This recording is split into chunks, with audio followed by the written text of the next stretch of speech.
mi prometida y su familia planeaban robarme todo, aprendí su idioma en secreto. Grabé sus conversaciones y los mandé a prisión. Tengo 28 años, trabajo en tecnología, y hace como un año y medio estuve a punto de casarme con alguien que literalmente solo quería robarme todo lo que tengo. Y cuando digo robarme, no estoy hablando de una novia aprovechada que quería que pagara las cuentas. Estoy hablando de una operación criminal familiar completa, con planes detallados y todo. Sé que suena como una película mala, pero te juro que pasó. Y todavía hay días en los que no puedo creer que fui tan idiota. Supongo que debería empezar por el principio. Conocí a Julia en una app de citas hace como 3 años, tal vez un poco más. Tenía 26 años, era súper linda, y parecía genuinamente interesada en mí, ya sabes, no solo en lo físico, sino en mis intereses, mi trabajo, todo eso. Las primeras citas fueron increíbles, la verdad. Hablábamos por horas, teníamos cosas en común, y había algo en ella que me hacía sentir especial, como si realmente le importara. Venía de un país del este de Europa. Había llegado a Estados Unidos con su familia cuando tenía como 18 o 19 años y trabajaba en algo de contabilidad o finanzas, no recuerdo exactamente qué. Su inglés era perfecto, casi sin acento, lo cual me pareció impresionante porque ella siempre decía que había aprendido rápido. Los primeros meses fueron geniales. Salíamos los fines de semana, veíamos películas, cocinábamos juntos en mi departamento. Ella vivía con sus padres en ese momento, lo cual me pareció un poco raro para alguien de 26 años, pero me explicó que en su cultura era normal quedarse en casa hasta casarse, y yo pensé, bueno, cada cultura es diferente, no voy a juzgar. Conocí a sus padres como a los 6 meses de estar juntos. Su mamá, Nina, era tipo súper intensa, siempre haciendo preguntas sobre mi trabajo, cuánto ganaba, si tenía ahorros, si mis padres tenían propiedades. En ese momento lo atribuía que era una madre protectora, ya sabes, queriendo asegurarse de que su hija estuviera con alguien estable. Su papá, Grigori, era más callado, pero también me hacía sentir como si me estuviera evaluando todo el tiempo. Después de un año y medio juntos, le propuse matrimonio. Lo sé, lo sé. Probablemente fue muy rápido, pero yo tenía casi 27 años en ese momento, y sentía que ya era hora de sentar cabeza, y ella parecía la persona correcta. Dijo que sí, obviamente. Y todo el mundo estaba feliz. Mis padres, Jeffrey y Ellen, la conocieron un par de veces y dijeron que parecía agradable, aunque mi mamá me comentó una vez que le parecía que Julia hacía muchas preguntas sobre nuestra situación financiera familiar. Yo le resté importancia, tipo, mamá, estás siendo paranoica, la gente curiosa existe. Aquí es donde las cosas empezaron a ponerse raras. Como a las 2 semanas del compromiso, Julia me dijo que deberíamos mudarnos juntos, lo cual me pareció lógico porque estábamos comprometidos y todo. Pero luego dijo que deberíamos mudarnos a la casa de sus padres, temporalmente, mientras ahorrábamos para comprar algo propio. Yo dije que tenía sentido desde el punto de vista financiero, aunque mi departamento era perfectamente adecuado para los dos. Pero ella insistió mucho, diciendo que sus padres tenían mucho espacio, que podríamos ahorrar mucho dinero, y que además era importante para su familia que viviéramos con ellos antes de la boda porque, otra vez, cultura y tradiciones y todo eso.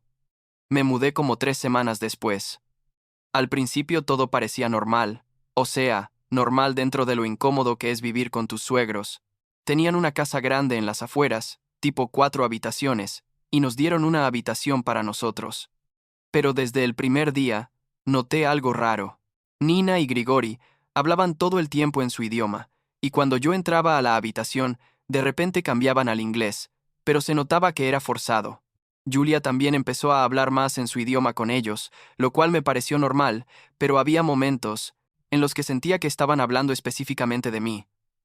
La cosa es que yo no entendía ni una palabra de lo que decían. Su idioma era uno de esos del este de Europa que suenan súper duros, con consonantes que ni siquiera sabía que existían. Al principio intentaba preguntarle a Julia qué estaban diciendo, y ella siempre me daba respuestas vagas tipo, ah, solo están hablando de la cena, o están comentando algo de las noticias. Pero sus expresiones y el tono no coincidían con esas explicaciones simples. A veces Nina me miraba mientras hablaba con Julia, y yo juraba que estaban hablando de mí, pero no podía probarlo. Como al mes de vivir ahí, Nina empezó a hacer comentarios sobre dinero. Sutiles al principio, tipo, Benjamin, deberías abrir una cuenta conjunta con Julia, ahora que están comprometidos. Oh, Benjamin, ¿tus padres van a ayudarlos con la boda o ustedes lo van a pagar todo? Yo le decía que todavía no habíamos decidido esos detalles, y ella insistía, diciendo que era importante planear con anticipación. Julia también empezó a preguntarme más seguido sobre mis finanzas, cuánto tenía ahorrado, si tenía inversiones, si mi trabajo ofrecía bonos. Empecé a sentirme incómodo, pero pensé que tal vez yo estaba siendo demasiado susceptible, porque vivir con tus suegros obviamente es estresante. Fue como en el segundo mes cuando decidí hacer algo que probablemente suena paranoico, pero juro que tenía razones. Empecé a tomar clases del idioma de Julia en secreto. Encontré una profesora en línea, tipo Zoom, y tomaba clases 2 veces por semana cuando supuestamente estaba trabajando desde casa en mi cuarto. Le dije a Julia que tenía reuniones largas. El idioma era difícil, muy difícil, pero yo estaba motivado porque necesitaba saber si estaban hablando de mí o si solo era mi paranoia. La profesora me enseñó frases básicas primero, pero yo le pedí que me enseñara específicamente vocabulario relacionado con dinero, matrimonio, planes, ese tipo de cosas. Como a los 2 meses de estar tomando clases, empecé a captar palabras sueltas en las conversaciones de Nina y Julia. No entendía todo, pero escuchaba palabras que reconocía: dinero, cuenta, banco, fecha, tiempo. Una noche estaban hablando en la cocina, mientras yo supuestamente veía televisión en la sala, y escuché mi nombre varias veces. Nina estaba hablando rápido y parecía frustrada, y Julia le respondía en un tono defensivo. Capté algo sobre banco y tiempo, y mi corazón empezó a latir súper rápido. Algo definitivamente no estaba bien. Fue como una semana después, cuando pasó lo que básicamente lo cambió todo. Era un sábado por la tarde. Yo había salido a correr, y volví como media hora antes de lo planeado. Cuando entré a la casa, escuché voces fuertes viniendo del estudio de Grigori en el segundo piso. Eran Nina y Julia, y estaban discutiendo acaloradamente en su idioma. Normalmente hubiera subido a la habitación, pero algo me hizo detenerme. Saqué mi teléfono, abrí la app de grabación de voz, y empecé a grabar. Me quedé ahí parado en el pasillo por como 10 minutos, mientras ellas seguían gritándose. No entendía todo, pero definitivamente escuchaba palabras que había aprendido. Boda, banco, esperar, apurarse, acceso, cuenta. Cuando la conversación terminó, subí rápido a la habitación antes de que me vieran. Julia entró como 5 minutos después. Se veía molesta pero intentó disimular. Le pregunté si todo estaba bien, y ella dijo que solo era estrés familiar, nada importante. Esa noche casi no pude dormir. Tenía esa grabación en mi teléfono y necesitaba saber qué decía, pero no podía usar un traductor automático porque la calidad del audio era mala y había mucho ruido de fondo. Resulta que en mi trabajo había una chica, Emma, que era de un país cercano al de Julia y hablaba el mismo idioma. Nunca habíamos sido súper cercanos, solo colegas que nos saludábamos en el pasillo, pero ella sabía que yo estaba comprometido con alguien de su región, porque una vez vio una foto en mi escritorio y me hizo un comentario casual. El lunes fui a trabajar y le pregunté si podíamos hablar en privado. Le expliqué la situación, tipo, sé que esto va a sonar súper raro, pero tengo una grabación y necesito saber qué dice. Creo que mi prometida está escondiendo algo. Emma aceptó ayudarme. Fuimos a una sala de conferencias vacía y le pasé mi teléfono con audífonos. Ella escuchó por como 5 minutos, y su cara fue cambiando gradualmente. Primero confusión, luego sorpresa, luego tipo horror. Cuando terminó, me miró y dijo: Benjamín, necesitas salir de esa casa ahora. Le pregunté qué había dicho, y ella empezó a traducir. Básicamente, Nina estaba regañando a Julia, porque llevaban ya casi 3 meses, y todavía no habían logrado que yo agregara a Julia a mi cuenta bancaria o que le diera acceso a mis ahorros. Nina decía cosas como: ya deberías tener acceso completo a su dinero. El plan era que antes de la boda ya tuvieras todo listo. ¿Y qué pasa si él se da cuenta antes de tiempo? Emma siguió traduciendo, y yo sentía que me iba a desmayar. Julia le respondía a Nina que yo era más cuidadoso de lo esperado, que no era tan fácil como con otros, y que necesitaba más tiempo. Nina decía que no tenían más tiempo, que otros ya estaban avanzando más rápido, y que si Julia no lograba el acceso pronto, iban a tener que considerar terminar todo y empezar de nuevo con alguien más. Había referencias a otros nombres, personas que yo no conocía, y Emma me explicó que parecía que estaban hablando de otras víctimas, otros hombres en la misma situación que yo. No podía respirar bien. Le pedí a Emma que me mandara una traducción escrita de todo, y salí de la oficina. Me fui a casa. Bueno, a mi antiguo departamento que todavía tenía por suerte porque no había terminado el contrato de renta. Me senté ahí por horas, intentando procesar lo que acababa de descubrir. Mi prometida, la mujer con la que iba a casarme, la persona en la que confiaba completamente, estaba involucrada en algún tipo de estafa organizada familiar. Y no era solo ella, era toda su familia.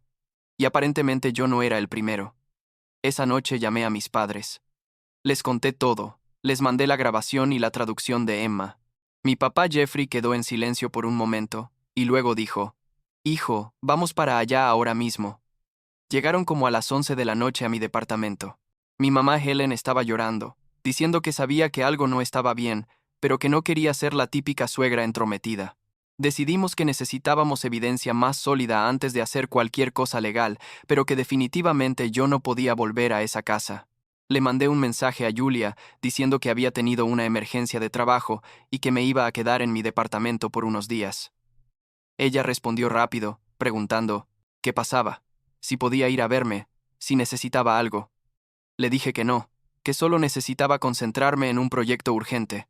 Durante los siguientes 3 días, con la ayuda de Emma y su esposo que también hablaba el idioma, empezamos a investigar. Emma me confesó que había escuchado rumores en la comunidad de inmigrantes sobre familias que hacían este tipo de cosas, que básicamente buscaban hombres americanos estables financieramente, los enamoraban, se casaban o los convencían de dar acceso a sus cuentas, y luego desaparecían con el dinero. Fui a la policía con la grabación, la traducción y toda la información que tenía. El oficial Russell, que tomó mi caso, me dijo que esto era más común de lo que pensaba, pero que era difícil de probar sin más evidencia. Me sugirió que intentara volver a la casa, actuar normal y recoger cualquier documento o evidencia física que pudiera encontrar. Me dio miedo, la verdad, pero sabía que necesitaba hacerlo. Volví a la casa. De Nina y Grigori 2 días después, diciendo que mi proyecto de trabajo ya estaba resuelto. Todos actuaron súper normales, preguntando cómo había estado, si necesitaba algo. Julia estaba particularmente cariñosa, lo cual ahora entiendo que era parte del plan para mantenerme enganchado. Durante las siguientes 2 semanas, empecé a tomar fotos de todo lo que veía. Encontré documentos en el estudio de Grigori cuando supuestamente iba al baño. Había carpetas con nombres que no reconocía, registros de transferencias bancarias, incluso fotos de otros hombres que parecían ser de citas o eventos sociales. Una noche, mientras todos dormían, bajé al estudio y saqué fotos de todo. Había una carpeta específicamente etiquetada con mi nombre, y cuando la abrí, sentí náuseas. Estaba todo ahí. Copias de mi licencia de conducir que había dejado por ahí. Información de mi trabajo que habían recopilado de mi LinkedIn. Hasta un documento que parecía ser un plan detallado con fechas y objetivos financieros. Había notas escritas a mano en su idioma que luego Emma me traduciría, diciendo cosas como tiene ahorros estimados de X cantidad, padres con propiedad en Y lugar, potencial de herencia alto. Con toda esa evidencia, volví con el oficial Russell. Él se quedó callado mirando las fotos y luego dijo, esto es suficiente para empezar una investigación formal. Resulta que Nina y Grigori ya tenían un historial, no bajo esos nombres exactos, pero había registros de actividades sospechosas vinculadas a ellos en otros estados. Habían estado operando este esquema por años, moviéndose de ciudad en ciudad, probablemente cuando las cosas se ponían muy calientes en un lugar. Mi papá y Russell coordinaron un plan. Una mañana, mientras Nina, Grigori y Julia estaban en la casa, llegó la policía con una orden de registro. Yo ya estaba fuera. Me había ido supuestamente al trabajo, pero en realidad estaba en la estación de policía. Encontraron todo: computadoras con más información, documentos de otras víctimas, cuentas bancarias con transferencias sospechosas. Arrestaron a los 3 ahí mismo. El proceso legal duró meses.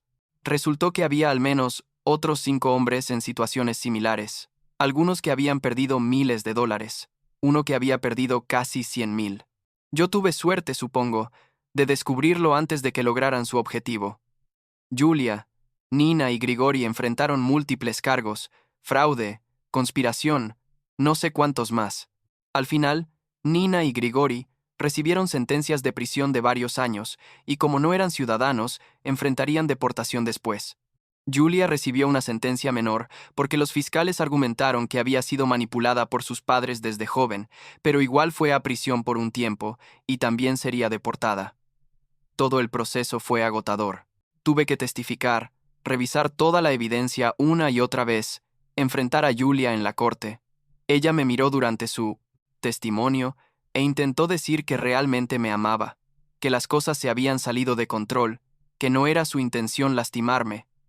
Pero yo ya no le creía nada. La persona que conocí probablemente nunca existió realmente, era solo un personaje diseñado para manipularme. Pasé como 6 meses en terapia después de todo eso. No podía confiar en nadie. Me daba miedo conocer gente nueva, especialmente mujeres. Cada vez que alguien me hacía una pregunta sobre mi trabajo o mis finanzas, me ponía súper defensivo. Mis padres fueron increíbles durante todo. Me dejaron quedarme con ellos por un tiempo, me apoyaron en cada etapa del proceso legal. Ahora han pasado como 8 o 9 meses desde que todo terminó. Volví a mi departamento, retomé mi vida, y estoy trabajando en reconstruir mi capacidad de confiar en las personas. Emma y yo nos hicimos buenos amigos después de todo esto. Ella literalmente me salvó de perder todo. He salido en un par de citas, nada serio, pero al menos, ya no entro en pánico cada vez que conozco a alguien nuevo. Lo que me quedó de toda esta experiencia es que las señales estaban ahí desde el principio. Las preguntas sobre dinero, la insistencia en mudarme con su familia, las conversaciones en otro idioma que nunca querían traducir. Yo las ignoré porque estaba enamorado, o lo que pensaba que era amor. Ahora sé que el amor real no viene con presión constante sobre finanzas, ni con familias que te evalúan como si fueras una inversión. La semana pasada me llegó una carta de la prisión. Era de Julia, pidiendo perdón, diciendo que realmente había sentido algo por mí en algún punto. La leí una vez y la tiré a la basura. No sé si alguna parte de lo que vivimos fue real, y honestamente ya no me importa. Lo que importa es que salí de esa situación antes de que me destruyera financieramente. Y que otros hombres también pudieron recuperar algo de lo que les robaron gracias a la investigación. Todavía tengo días malos, días en los que me pregunto cómo pude ser tan ciego, pero supongo que eso es parte del proceso de sanar. Al menos ahora sé qué señales buscar, y créeme, nunca más voy a ignorar esa sensación en el estómago que me dice que algo no está bien. Esa intuición que ignoré tantas veces durante esos meses viviendo con ellos, ahora sé que debí haberle hecho caso desde el principio.